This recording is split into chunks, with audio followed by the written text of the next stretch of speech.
নির্বাচনী প্রচারণার অংশ হিসেবে ফেনী সরকারি পাইলট উচ্চ বিদ্যালয় মাঠে চলছে জামায়াতে ইসলামী সমর্থিত ১১ দলের নির্বাচনী জনসভা।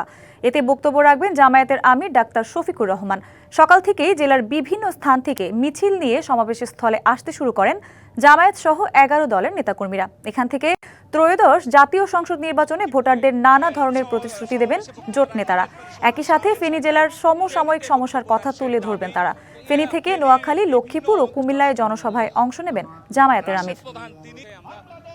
দেখছি সকাল 10টায় এখানে বক্তব্য রাখবেন বাংলাদেশ জামায়াত ইসলামের আমির, এরপর সকাল 11টায় নোয়াখালীতে।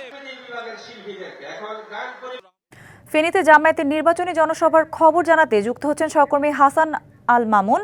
মামুন, নির্বাচনী জনসভায় জামায়াত আমির কখন যোগ দেবেন, বিস্তারিত জানাবেন। প্রতিটি ঘরে ঘরে আপনাদেরকে পৌঁছতে হবে, ভোটারদের কাছে যেতে হবে, জনগণকে উদ্বুদ্ধ করতে হবে।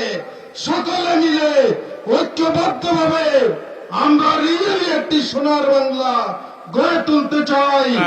সঞ্জিদা, ফেনী সরকারি কলেজ মাঠে ১১ দলের যে নির্বাচনী সমাবেশ চলছে, সেই সমাবেশে বেলা 10টায় বাংলাদেশ জামায়াত ইসলামের আমির ডাক্তার শফিকুর রহমান কথা বলার কথা থাকলেও কিন্তু আমরা দেখেছি 11টা 5 মিনিটে তিনি যেই কলেজ মাঠে যে কেন্দ্রীয় মঞ্চ করা হয়েছে সেই মঞ্চে এসেছেন এবং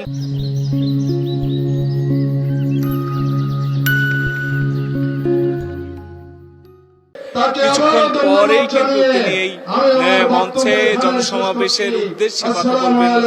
তিনি এখন মঞ্চে রয়েছেন, এখন কথা বলছেন 11 দলীয় জোটের যারা শীর্ষস্থানীয় নেতৃবৃন্দ রয়েছেন তারা কথা বলছেন। তারা বলছেন যে দীর্ঘ 54 বছরের বাংলাদেশের স্বাধীনতার ইতিহাসে এখন পর্যন্ত বাংলাদেশের মানুষ সঠিকভাবে স্বাধীনতাকে উপভোগ করতে পারেনি। তারা বলছেন যে 2024-এর জুলাই আগস্টের যে আন্দোলন, সেই আন্দোলনের মাধ্যমে ফ্যাসিবাদের পতন হলো, নতুন করে আবারও কেউ ফ্যাসিবাদ হয়ে ওঠার চেষ্টা করছে। এছাড়া বিভিন্ন অভিযোগ তারা করছেন। তারা বলছেন যে নির্বাচনী কাজে বাধা দেওয়ার জন্য বিএনপির পক্ষ থেকে গায়ে পড়ে ঝগড়া বাঁধানো হচ্ছে, এমনটিও তারা বলছেন। মঞ্চের নেতারা বলছেন যে তারা সামনে নির্বাচনকে সুষ্ঠু করার জন্য যত ধরনের প্রয়োজন, যত ধরনের প্রস্তুতির প্রয়োজন সব তারা গ্রহণ করবেন। এই মুহূর্তে বাংলাদেশ জামায়াত ইসলামের আমির কথা বলবেন। আমরা তিনি যে এই সমাবেশের উদ্দেশ্যে কি কথা বলবেন, সমাবেশে কি বার্তা দিবেন, সেটা তিনি বলার পরে